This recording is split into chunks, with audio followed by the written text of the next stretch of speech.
Ethan Brooks had lived his whole life on the margins. Growing up as an orphan in the foster care system of Florida, he never knew what it meant to have stability, let alone luxury. From the time he was a boy, the sound of engines fascinated him more than toys or games. At night, while other children slept, Ethan would sneak into the foster home's shed and play with discarded lawnmowers, radios, or broken bicycles. He learned to piece together what others had thrown away, finding meaning in the whir of gears and the hum of small motors. Fixing things was his way of controlling a world that otherwise felt uncontrollable. By the time he turned 18, Ethan had aged out of the system with no money, no family, and no safety net. He spent nights in shelters, working odd jobs during the day, until he saved enough to rent a tiny garage in a forgotten corner of Miami. It wasn't much cracked concrete floors, a peeling paint, and a leaky roof, but it was his sanctuary. Cars became his family. Each dented fender and broken carburetor was another puzzle to solve, another story to listen to. Ethan never judged a vehicle by how damaged it looked, just as he hoped no one would judge him for his own scars. Most of his customers were locals who couldn't afford expensive dealerships. He fixed old Hondas, rusting Chevrolets, and the occasional delivery truck that had seen better days. His prices were fair, sometimes too fair, because Ethan had a soft spot for people who reminded him of himself, struggling, overlooked, yet still moving forward. He wasn't rich, not by a long shot. Most weeks he barely scraped by, paying his rent late and skipping meals to afford spare parts. But in his heart, he believed his skill would one day make him more than just a poor mechanic. He didn't know how, but he held on to the hope that his work mattered. That scorching Miami afternoon, Ethan wiped sweat from his forehead as he tightened the bolts of an old pickup's engine. The sun blazed through the garage's open door, and the hum of cicadas filled the air. Suddenly, the deep rumble of luxury engines echoed down the street, cutting through the heat. Ethan looked up, surprised to see a convoy of black luxury cars gliding toward his humble shop. The polished chrome sparkled against the dusty backdrop, an odd sight in this part of town. When they stopped, the neighborhood kids gathered on sidewalks, pointing and whispering in awe. From one of the cars stepped a sharply dressed chauffeur, his tie perfectly knotted, his shoes gleaming as though they had never touched dirt. He approached Ethan with a mix of worry and disdain. "Sir," he began, almost choking on the word, "the Harrington family's Rolls-Royce has broken down just a few blocks away. We've been instructed to seek immediate assistance." Ethan raised an eyebrow, his hands still greasy, and stared at the line of expensive cars that looked out of place near his broken signboard that simply read, "Brooks Auto Repair." The thought of a billionaire's prized vehicle being trusted to him felt unreal. Ethan didn't hesitate. "Show me," he said, grabbing his toolkit and wiping his hands on a rag. The chauffeur led him a short distance away where the majestic Rolls-Royce Phantom sat idle, its hood slightly open, its glossy paint shimmering even in the dusty Miami street. Standing nearby was none other than William Harrington himself, a man in his 60s, whose name was synonymous with wealth and power. He was tall, silver-haired, and carried himself with the kind of presence that made others step back without being asked. His watch alone could have paid Ethan's rent for 5 years straight. William's expression was stern, his arms crossed as he eyed Ethan skeptically. "You're the mechanic?" he asked, his tone laced with disbelief. Ethan nodded without flinching. He was used to being underestimated. Without waiting for permission, he leaned over the hood and listened. Engines spoke to him like voices others couldn't hear. The sputter, the hiss, the stubborn silence, it all told him a story. After a few minutes, Ethan muttered to himself, then began unscrewing bolts with practiced ease. The chauffeur winced, as if the car were being mistreated, but William watched silently, curious despite himself. The task was not easy. The engine was a masterpiece of modern engineering, delicate yet complex, something only high-end specialists usually touched. Ethan didn't have fancy diagnostic computers or luxury-grade tools. All he had were his hands, his intuition, and years of experience with machines no one else cared about. Hours slipped by as he rebuilt sections piece by piece, his shirt drenched in sweat, his knuckles scraped, yet his focus never wavering. Crowds had gathered now, locals watching in amazement as the orphan mechanic dared to handle the billionaire's pride and joy. Finally, as the last bolt tightened and Ethan wiped his brow, he turned the key. For a tense moment, nothing happened. Then, with a low growl that built into a powerful roar, the Rolls-Royce came alive. The engine purred smoothly, as if it had never faltered. Gasps echoed from the crowd. The chauffeur nearly stumbled backward in shock. Even William's eyes widened, his stoic expression softening ever so slightly. The impossible had just happened. A poor mechanic with no prestige, no wealthy connections, had resurrected a car worth more than his entire life's earnings. William approached slowly, studying Ethan as though seeing him for the first time. "How did you do it?" he asked, his voice calmer now, edged with genuine curiosity. Ethan shrugged, his tone humble yet firm. "Engines aren't about money, sir. They're about listening. Every machine tells you what it needs if you pay attention." His words hung in the humid Miami air, simple yet profound. For William, who had spent his life surrounded by experts, consultants, and professionals who spoke in technical jargon, this humility was disarming. The mechanic didn't boast, he didn't beg. He just fixed what was broken. The crowd eventually dispersed, but the impression lingered. William Harrington, a man who placed trust only in the world's finest, had witnessed something remarkable. His own daughter, Isabella, who had been quietly seated in the back seat of one of the convoy cars, peeked out curiously. She had seen the entire scene unfold, the determination on Ethan's face, the disbelief of her father, the triumphant roar of the engine. And though she said nothing, a spark of interest had ignited in her eyes. For the first time, Ethan's humble garage had become the stage for something extraordinary. As the convoy prepared to leave, William glanced back at Ethan one last time. There was a flicker of respect in his gaze, though he masked it quickly beneath his usual commanding demeanor. Ethan stood, silently, tools in hand, watching the luxury cars fade into the distance. He didn't know it yet, but his life had just changed forever. Fixing that Rolls-Royce wasn't just about repairing metal and wires. It was the first turn of the wrench in a story that would take him from forgotten orphan to a place he never could have imagined. When William Harrington asked Ethan where he had learned such remarkable skill, the young mechanic simply wiped his greasy hands on a rag and answered with quiet honesty, "Sir, I had no family, no teachers. I just listened to engines like they were speaking to me." The billionaire, a man who had spent 60 years surrounded by experts, suddenly found himself silenced by the humility of this response. It wasn't arrogance, nor was it a plea for attention. It was truth, spoken plainly by a man who had nothing to prove, yet everything to give. Those words lingered with William longer than he expected.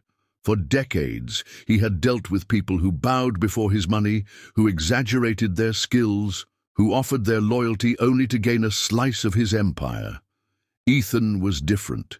There was no envy in his voice, no desperation for a handout.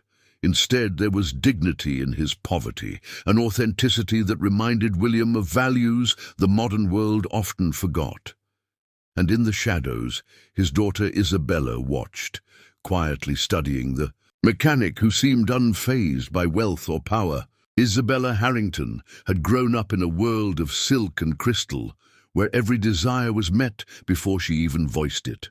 At 24, she had beauty, education, and access to the finest luxuries money could buy. But what she lacked was sincerity. Suitors lined up at her father's galas, dressed in tailored suits and rehearsed smiles, but their intentions were transparent. They wanted her name, her status, her father's approval, not her. That afternoon in the Miami sun, she had seen something rare in Ethan, a man who valued skill over appearances, substance over wealth. In the days that followed, William found reasons to return to the shabby garage. At first, it was under the pretense of testing Ethan further. He brought different cars, classics from his collection, sports cars from his fleet, even rare models only enthusiasts could recognize. Each time, Ethan treated the machines with care, never rushing, never boasting, and always explaining what he was doing as though the car itself were guiding his hands. William would stand nearby, arms crossed, watching silently, while Isabella observed from a distance, drawn closer with each visit. Ethan didn't try to impress her, and that was precisely what intrigued her most. He spoke to her the same way he spoke to everyone else, without flattery, without hesitation. Their conversations began casually, small exchanges as he worked. She would ask about the sound of an engine, and he would explain in simple words. Slowly, those small talks turned into longer ones. Isabella began lingering after her father left, staying behind to ask Ethan about his life, his dreams, the books he read at night when the garage was quiet and the city outside had fallen asleep. Ethan was surprised at her interest. He had never been close to someone from her world. Still, he answered honestly. He told her about reading worn-out novels he bought from second-hand shops, about how he dreamed of designing his own vehicles one day, machines that were affordable, efficient, and built for people who worked hard but never had luxury. Isabella listened intently, realizing he wasn't like the men she had grown up around. He didn't measure life in millions or possessions. He measured it in moments of resilience, in lessons learned through struggle. And for the first time, she felt seen. Their connection deepened in quiet ways. One afternoon, as the golden light spilled into the garage, Isabella admitted she often felt invisible despite her family's prominence. "Everyone sees William, Harrington's daughter," she confessed softly, "but no one sees Isabella." Ethan paused, meeting her eyes with sincerity. "I see you," he said, and the words carried more weight than any lavish compliment she had ever received. For a woman, surrounded by constant attention, those three simple words struck her deeply because they were real. He wasn't blinded by her wealth. He saw the person she was beneath it. William, meanwhile, noticed the shift. At first he believed Isabella's presence in the garage was mere curiosity, a temporary fascination with the mechanic's unusual skill. But over time he saw how her laughter lingered longer, how her eyes sparkled in ways they hadn't in years. The billionaire was torn between skepticism and admiration. Part of him wondered if Ethan would eventually reveal the same greed he had seen in others. Yet another part of him, buried deep beneath decades of cynicism, hoped that perhaps this orphan mechanic truly was different. For Ethan, every encounter with Isabella was both uplifting and intimidating. He admired her intelligence, her curiosity, and the kindness that peeked through her polished exterior. But he also knew the gulf between their worlds. He fixed cars in a rundown shop with leaky pipes, while she lived in a mansion overlooking the ocean. Still, when she asked him about his dreams, he couldn't help but answer. He told her he wanted to build something lasting, not for profit, but for people, especially children who, like him, grew up without family or privilege. Isabella's eyes softened, and she found herself inspired. As weeks passed, their bond grew unspoken yet undeniable. Ethan never dared to step beyond friendship, but Isabella's presence became a quiet comfort in his days. Sometimes she would bring him books she thought he'd like, and he would show her how to sand down old car parts or weld pieces together. Their worlds collided in that dusty garage, a place far from chandeliers and boardrooms, where two souls, one rich in name, the other rich in heart, found common ground. For Iba, Isabella. It was the first time she felt her laughter wasn't rehearsed, her words weren't judged, and her heart wasn't guarded. William began testing Ethan in other ways. One evening, he invited him to the Harrington estate under the guise of needing an opinion on a vintage car in his collection. Ethan, nervous but respectful, arrived in his only clean shirt. The mansion's marble floors and crystal chandeliers were overwhelming, yet he carried himself with quiet composure. Isabella greeted him warmly, and William watched closely, waiting for the mechanic to falter, to slip into awe or greed. But Ethan simply focused on the car, speaking with the same passion he did in his garage. He treated the Harrington estate no differently than his own shop. That night, as William stood by his study window, he replayed Ethan's words. "I just listened to engines like they were speaking to me." The billionaire realized those words weren't just about cars, they were about life. Ethan listened, not just to machines, but to people. He heard Isabella in ways William himself had failed to. For the first time in years, William questioned the walls he had built around himself and his daughter. Perhaps wealth had blinded him to the truth, that real value was found not in empires, but in authenticity, in the rare honesty of someone like Ethan. The respect William began to feel was reluctant at first, but it grew undeniable. Each visit to the garage reminded him that greatness wasn't always dressed in suits or displayed in skyscrapers. Sometimes it was found in grease-stained hands and a heart, untainted by greed. Isabella, too, found her admiration deepening into something she couldn't yet name. For Ethan, it was enough simply to know he mattered to someone beyond his small world. Neither of them knew it yet, but these simple conversations and quiet moments were setting the stage for a future. None of them had imagined one where respect would soon turn into something far greater. Weeks later, Ethan Brooks found himself once again at the gates of the Harrington estate, his nerves pulling tighter than the bolts he often worked with in his garage. This time, there was no broken Rolls-Royce or faulty engine to repair. William Harrington had personally invited him with a tone of gravity that left Ethan wondering if perhaps his time of acceptance had run out. He smoothed his worn shirt, the best. He owned and reminded himself to stand tall. For a man who had lived in shadows all his life, even walking into this mansion felt surreal. The halls of the estate gleamed as usual, marble floors shining like mirrors, chandeliers casting golden light across the vast spaces. Ethan felt out of place, yet he walked with dignity, carrying the same steady calm he did when facing a stubborn engine. He expected perhaps a formal thanks or maybe even a payment, though money was never what drove him. Still, in the silence of those ornate halls, he prepared himself for rejection as well. After all, he was just an orphan mechanic from a broken past, standing in a billionaire's palace. When William entered the room, his presence was commanding as always, but this time there was warmth in his eyes instead of the usual cool distance.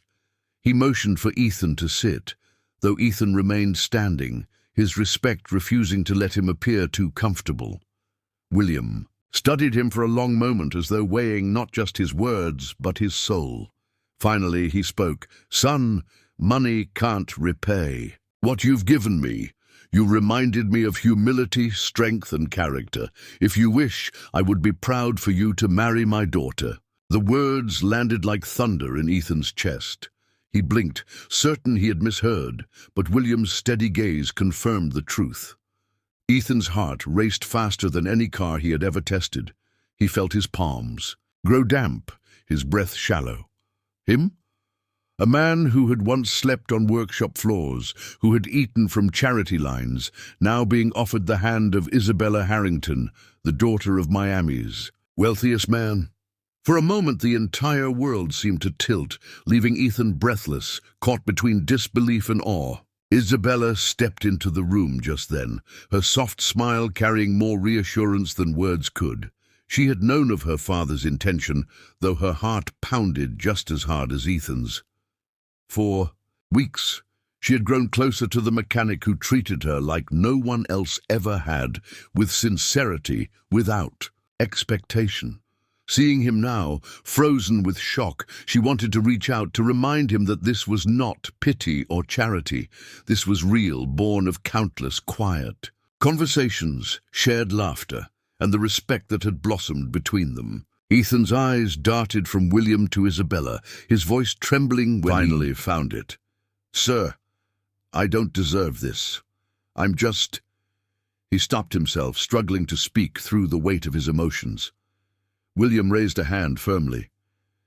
"Ethan, you are not just anything. You are a man who carries honor in his hands and truth in his heart. My daughter deserves someone who sees her for who she is, not for what she represents, and you, more than anyone, have shown me that." Those words broke through Ethan's disbelief, stirring a warmth deep inside him. Isabella stepped closer then, her voice gentle but steady. "Ethan, you've never tried to impress me, and that's why you did. You made me feel like myself again. You've seen me as Isabella, not Harrington. That's more precious than anything money could buy."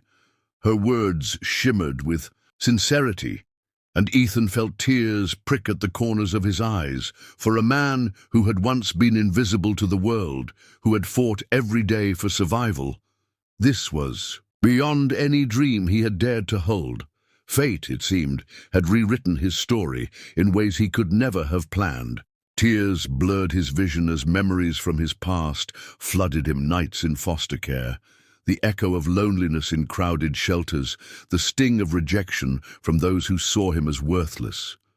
He had once believed he was destined for nothing more than grease-stained clothes and a forgotten life. Yet here he stood, chosen not because of wealth, not because of status, but because of his heart. It was almost too much to bear. Yet in that moment, Ethan realized something vital. His past had shaped him for this. Every hardship had prepared him to value this gift. William watched him closely, understanding the storm raging inside the young man. "Ethan," he said firmly, "this is not charity. It is recognition. I built my empire on wealth, but I nearly forgot what true wealth is: character, humility, and love. You carry those things. I am not offering you a prize. I am welcoming you into my family." His voice softened, rare emotion cracking through the walls of a billionaire's pride. "My late wife would have wanted Isabella with someone like you, a man who stands tall, even with nothing to his name." Slowly, Ethan exhaled, a tremor leaving his body as though the weight of years had just lifted. He turned to Isabella, her eyes glistening with hope. "Isabella," he whispered, "if this is truly what you want, if this is not just your father's wish—" She stepped closer, taking his hand without hesitation. "It's mine," she said firmly. "I've never been more certain of anything. You showed me a life where love is not measured by money but by truth. That is the life I want with you." At that, Ethan's tears finally fell, unashamed and pure. In that sacred silence, the answer was clear. Ethan nodded, unable to contain the wave of gratitude swelling inside him. "Yes," he whispered, his voice breaking but strong enough to carry the weight of his soul. William, for once, allowed himself a smile. Not the business smile of deals and negotiations, but the smile of a father seeing his daughter's happiness secured. For Isabella, it was the beginning of a love story she had once thought impossible.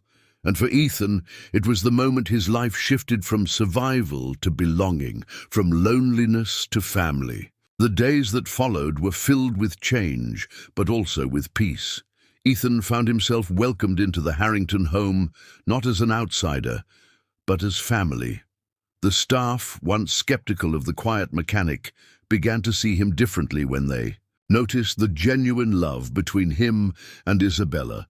William treated him with growing respect, asking for his opinions not just on cars, but on matters of trust, life, and even business. Ethan, humbled yet steady, never forgot where he came from. He carried his past not as shame, but as proof of his resilience. The city of Miami buzzed with rumors when word spread. Some called it scandalous, others romantic. Many couldn't understand how a billionaire's daughter could choose an orphan mechanic. But for those who truly knew them, the truth was evident. Isabella and Ethan's bond was not built on status, but on the foundation of honesty, kindness, and mutual respect. In a world obsessed with appearances, they had chosen authenticity, and slowly, even skeptics found themselves touched by the beauty of their story, a reminder that love could bloom in the most unlikely places. Years later, Ethan would still remember the day William offered him Isabella's hand. He would recall the disbelief, the flood of emotions, and the realization that his life had not been about fixing cars alone. It had been about fixing hearts, starting with his own.